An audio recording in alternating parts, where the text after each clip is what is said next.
বাপ মা ফর্সা, অনেক সময় ছেলে মেয়ে কালো হয়ে যায়। এলাকার আশপাশের অনেক মানুষ সন্দেহ করে থাকে যে এর কি অবৈধ কোনো রিলেশন ছিল কিনা।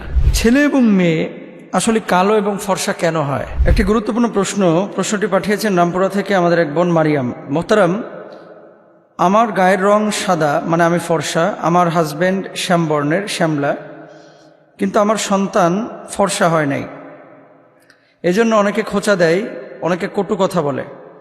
সেক্ষেত্রে কোরআন এবং হাদিসের কোনো ব্যাখ্যা আছে কিনা আপনার কাছে আমি জানতে চাচ্ছি। খুব ইম্পর্টেন্ট একটি প্রশ্ন। বাপ মা ফর্সা, অনেক সময় ছেলে মেয়ে কালো হয়ে যায়। আবার বাপ মা একেবারে কুচকুচে কালো, সন্তান হয়ে যায় ফর্সা। এলাকার আশপাশের অনেক মানুষ সন্দেহ করে থাকে যে এর কি অবৈধ কোনো রিলেশন ছিল কিনা। এবং এমনও হয়ে যায় যে মা একেবারে অসুন্দর, কিন্তু বাচ্চাটা হয়েছে একেবারে ফুটফুটে পরীর মতো সুন্দর, খুবই সুন্দর, এরকম হয়ে যায়। বাপ অসুন্দর, কিন্তু ছেলে হয়ে গেছে অনেক সুন্দর। সন্দেহ করে যে এটা কি অন্য কারোর ওরসজাত সন্তান কিনা। প্রথমত হচ্ছে ইন্না বাদা যন্নি ইসম। প্রত্যেকটা সন্দেহ বা ধারণা এগুলো কিন্তু মানুষকে পাপের দিকে ধাবিত করে। সন্তান কালো হবে না ফর্সা হবে, এটা পুরোটাই নির্ভর করবে আল্লাহ সুবহানাহু ওয়া তাআলার ইখতিয়ারের উপরে। দুঃখজনক হলেও সত্য, আমাদের দেশের অনেক মানুষই এই বিষয়টাকে ভালোভাবে নেন না। দেখেন, কালো এবং সাদা এটা আল্লাহ সুবহানাহু ওয়া তাআলার ইচ্ছায় হয়ে থাকে। আপনার সন্তান খুব কালো, দেখতে অসুন্দর, কিন্তু সে পড়াশোনা, তার তাকওয়া পরহেজগারিতা, দিনদারিতা এতটা উঁচু লেভেলের। ইন্না আকরামাকুম ইনদাল্লাহি আতকাকুম। আল্লাহ তাআলা বলেছেন যে যত বেশি তাকওয়াবান সে তত বেশি আল্লাহর কাছে সম্মানিত। হলো কালো, কিন্তু তার ক্যারিয়ারটাকে সে সেভাবে গড়ে তুলল। এই মানুষটাকে মানুষ সম্মান করবে, ইজ্জত দেবে।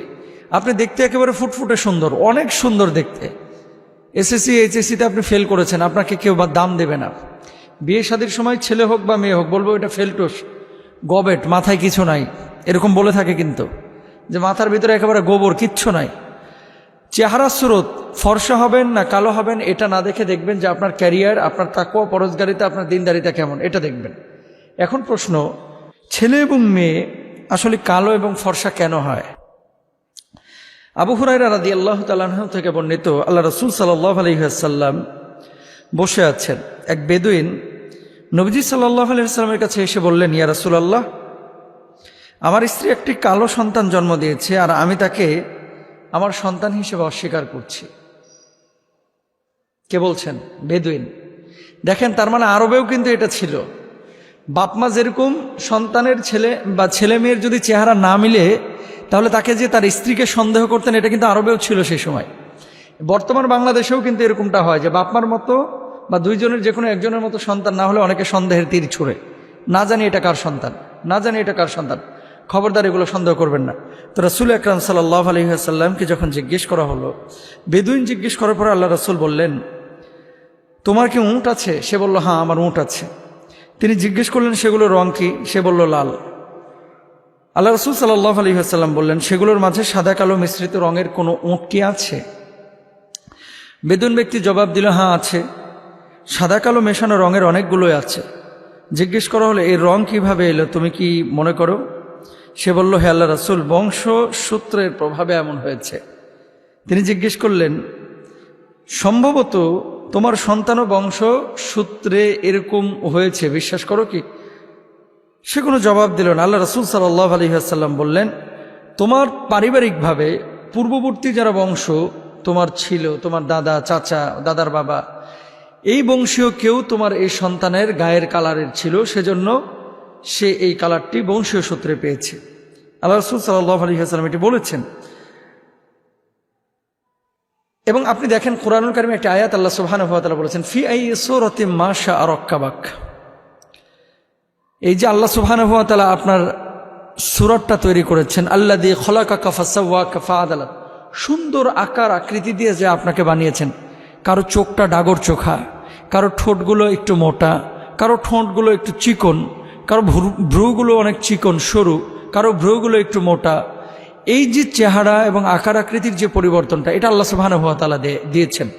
মুফাসসিরিনরা তাফসিরের মধ্যে একটা কথা লিখেছেন, সেটা হচ্ছে জেনেটিক্যালি যে একটা বিষয় থাকে, অর্থাৎ বাপ ফর্সা মাও ফর্সা, ছেলে হয়েছে কালো, কোনো না কোনোভাবে দেখা যাবে তার ফুপু অথবা তার দাদা, তার দাদার বাবা অথবা মা, মায়ের মা, তার মা, এভাবে উঁচু শ্রেণীর দিকে যদি তাকান, বংশীয়ভাবে কেউ না কেউ জেনেটিক্যালি এই কালারের বা এই অবয়বের ছিল, মানে হুবহু এরকম না। তো জেনেটিক্যাল একটা বিষয়, এটা যে আছে এটা আল্লাহ সুবহানাহু ওয়া তাআলা সেভাবে রেখেছেন। এই কারণে ছেলে মেয়ে সাদা এবং কালো হয়ে থাকে, এটা অস্বীকার করা যাবে না। দেখেন আদম আলাইহিস সালাতু ওয়াস সালাম থেকে আমরা পৃথিবীতে এসেছি, তাই না? কি দিয়ে বানিয়েছেন আল্লাহ তাআলা? মাটি থেকে। বাপমার মিলনের পরে শুক্রাণু ডিম্বাণুর যখন মিশ্রণ হয়েছে, সেখান থেকে রক্তের পিণ্ড, গোশতের পিণ্ড, হাড়, আবার গোশত, এরপর সাদা কালো চামড়া, এরপর আল্লাহ তাআলা রূহ ফুঁকে আপনাকে আমাকে মানুষ বানিয়েছেন। সুতরাং সাদা হোক বা কালো হোক, সন্তান সন্ততি যে অবস্থাতেই থাকুক না কেন, কখনো সন্তান সন্ততিকে খারাপ দৃষ্টিতে দেখবেন না এবং স্ত্রীকে সন্দেহের নজরে দেখবেন না, বরং স্ত্রীকে আল্লাহ সুবহানাহু ওয়া তাআলা যে সন্তান দিয়েছেন সেই সন্তানটাই লাভ করেছেন। পৃথিবীর সেরা সেরা ধনী, আপনি বারাক ওবামার দিকে তাকান না, কালো মানুষ, আমেরিকার প্রেসিডেন্ট হয়েছে না? বাংলাদেশের প্রধানমন্ত্রী, ভারতের প্রধানমন্ত্রী বলেন, কানাডিয়ান প্রধানমন্ত্রী বলেন, সবার চেহারা কি নায়ক নায়িকাদের মতো চেহারা না, কিন্তু যোগ্যতা, শিক্ষাগত যোগ্যতা বলেন, অনেক আলেম ওলামা আছে যাদের শিক্ষাগত যোগ্যতা আছে, আল্লাহ চেহারা সুরত তেমন দেন নাই, কিন্তু তাদের দিনদারিতা এবং এখলাস আল্লাহ তাআলা এতটাই পছন্দ করেছেন, গোটা দুনিয়ার বুকে তাকে চমকে দিয়েছেন। বাংলাদেশের বুকে এমনও বক্তা আছে যারা খুব খাটো, 3 ফিট উচ্চতা, 26 ইঞ্চি 24 ইঞ্চি উচ্চতা, এরকম বক্তাও কিন্তু আছে। এখন তাদেরকে কি আল্লাহ সম্মান ইজ্জত দিচ্ছেন না? কোরআনের কথা যদি বলে তারা সম্মান ইজ্জত পাচ্ছে। তার মানে কি আপনার চেহারা কালো না ধলো, ফর্সা নাকি আপনি সুন্দরী নাকি সুন্দর, এগুলো ফ্যাক্ট না। ফ্যাক্ট হচ্ছে আপনার ভিতরে তাকওয়া আছে কিনা, আপনি যোগ্যতা সম্পন্ন কিনা, আপনার ক্যারিয়ারটা সুন্দর কিনা। যদি যোগ্যতা সম্পন্ন হয়ে থাকেন, মানুষ আপনাকে সম্মান করবে, আল্লাহর কাছে আপনি সম্মানিত হবেন। আল্লাহ বুঝদান করুক, আমিন। আসসালামু আলাইকুম।